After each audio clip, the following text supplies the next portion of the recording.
This is 911. Do you have an emergency? Today on Rescue 911. Plus, we did smell alcohol on his breath. a drunken teen puts EMTs on full alert on Rescue 911.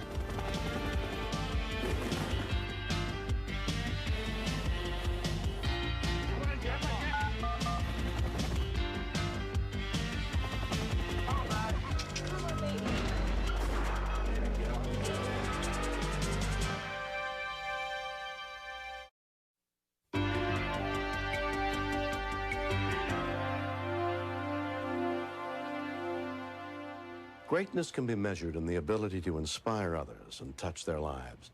But sadly, that inspiration sometimes arises out of tragedy. On the night of March 1st, 1987, in Los Gatos, California, 17-year-old Brandon Silvera and a group of fellow athletes went to a party at a friend's house that would change their lives forever.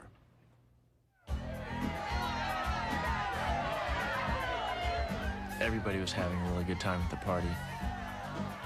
Nobody had a worry in the world. Everybody had a smile on their face and a drink in their hand.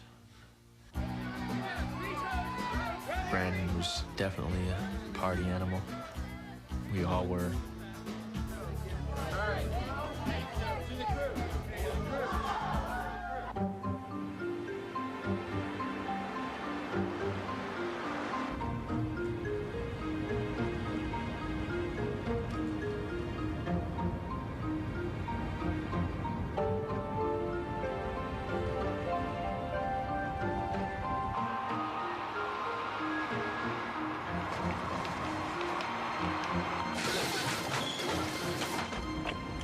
I remember waking up to Brandon's car touching a guardrail. It was quite a shock and really scared the hell out of us. Brandon drove each of his friends home. Jay Peart, who lived less than 5 miles from Brandon, was last. When Brandon dropped me off, we were very, very tired. Thanks for the ride, man. I asked him if he was going to be all right, and he said, yep. And I said goodnight, and he left, never questioning his ability to make it home that night.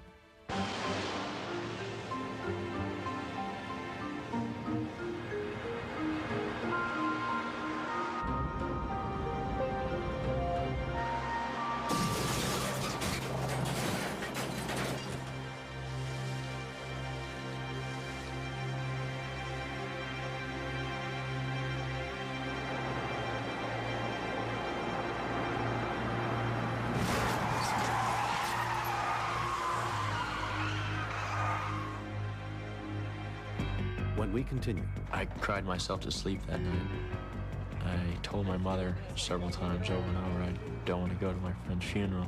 I don't want to see one of my friends die.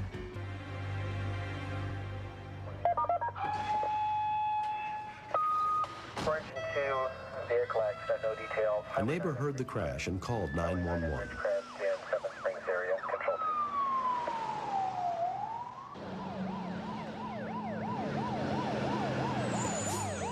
Members of the Santa Clara County Central Fire District were the first to arrive at the scene, including firefighter EMT Joe Viramontes.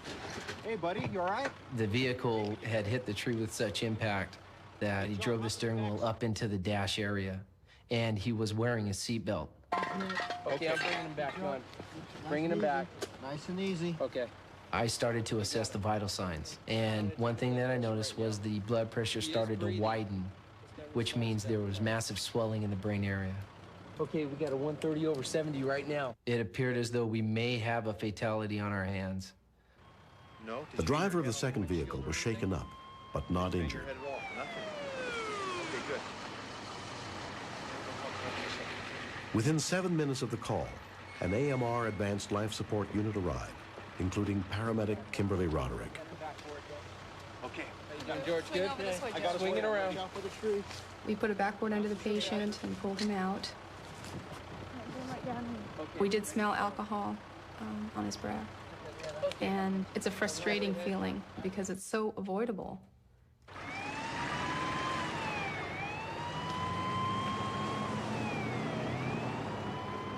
Brandon's friend Jay was on his way to his girlfriend's when he happened to pass the accident scene. As I came around the turn, I saw emergency vehicles everywhere. And as I got closer, I noticed the license plate on the car was one tough topaz. As much as I didn't want it to be, there's no question that that was Brandon's car.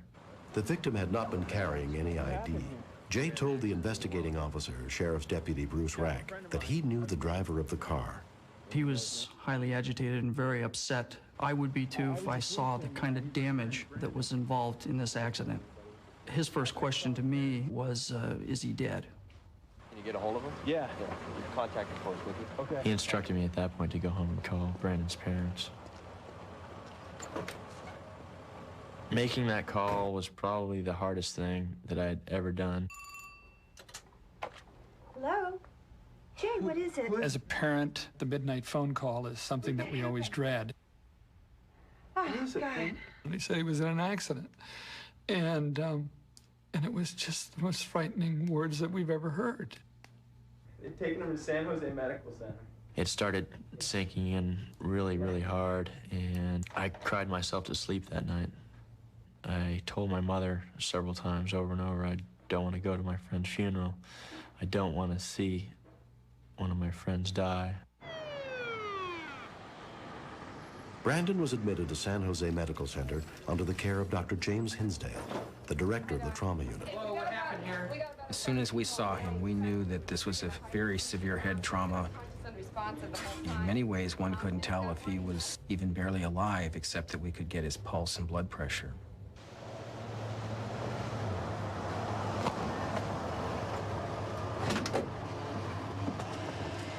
I took a moment to look at the car, and I thought to myself, there's no way he could be alive. The car was just devastated. You've taken the driver, too. Young people especially don't seem to understand that even the slightest amount of alcohol in their bloodstream can impair their driving ability. And it can be devastating not only to the person who's driving the car, but to their entire family as well. Mr. and Mrs. Silvera, my name's Dr. Hinsdale. When Brandon's parents, Tony and Shirley Silvera, arrived at the hospital, they were informed of his condition by Dr. Hinsdale. The injuries are serious. The CAT scan showed very serious injuries all throughout his brain. We weren't optimistic that he'd lead a normal life after looking at the seriousness of the brain injuries that we saw. Remember, I've told you he's combative, and that's usual for head injuries. He's also got a lot of tubes connected to him. Brandon's right here. When I first saw Brandon at the hospital, honestly, he didn't look too bad. He's not going to recognize you. He looked like he was asleep. Please do. Right ahead. Okay. In my mind, I still felt that some miracle was going to happen, and I was going to have Brandon back. We can all do it together. We're here for you. Keep fighting. Keep fighting. Brandon, there's so many people praying for you. They couldn't tell us to what extent there was brain damage, but I wanted to believe that I would be accepting him in any state that he might be in. If it meant that he could never move again, that was okay, as long as we had him. Buddy's here, pal, pulling for you. You can do it, huh, buddy? I was feeling really guilty. Felt that I should have done something to, stop him from driving that night, from going home. Please, stay here with us. We love you. Brandon would be lying there with his eyes open, but yet there didn't seem to be any response. Mom needs you. I love you. It was so painful. It made me sick to my stomach. After 10 weeks in the hospital with little or no improvement, Brandon was transferred to the Greenery Rehabilitation Center, where he was treated by a team of therapists, including Dennis Gallegos. When Brandon came into the facility, he wasn't doing anything. He was laying in bed with his eyes open, and that was it. But there was the feeling that we had someone who had some good potential. This is an initial admission video on Brandon Silveria. He had to relearn every single thing he knew how to do. He just didn't have to learn how to walk. He had to learn how to swallow again so that he could eat food. He had to learn how to think again because his memory was impaired. As at the hospital, Brandon's friends and family visited him every day, even though he was not able to speak. You're not stretching, you're pushing back. Bend forward.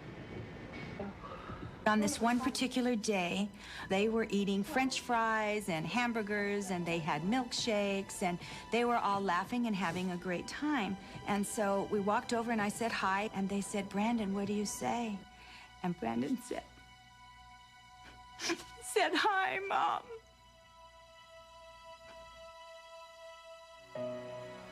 Good afternoon.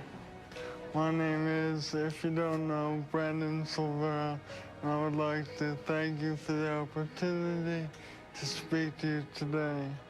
It took 2 years for Brandon to progress far enough to be able to return home. Today, he talks to high school students about the dangers of drinking and driving. I really hope that people can understand and hopefully are able to learn from me or what I've been through. I have the world at my fingertips.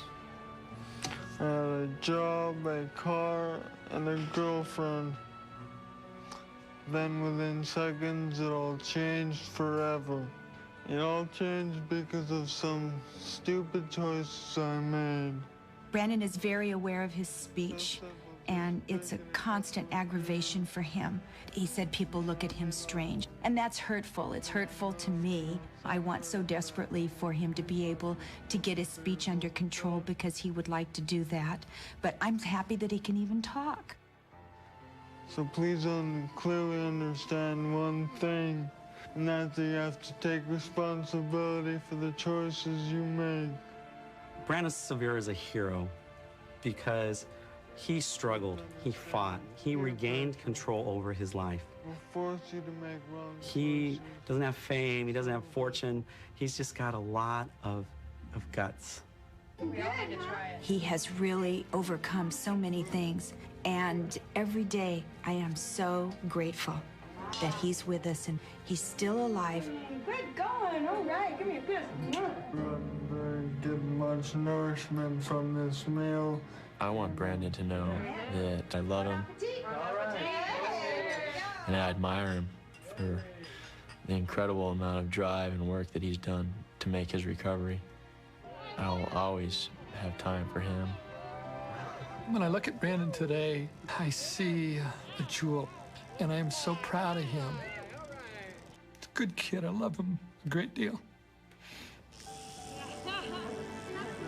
With the family that I have behind me, pushing me always to keep going. Someday I might be so high up there, you might never believe that it really is me up there.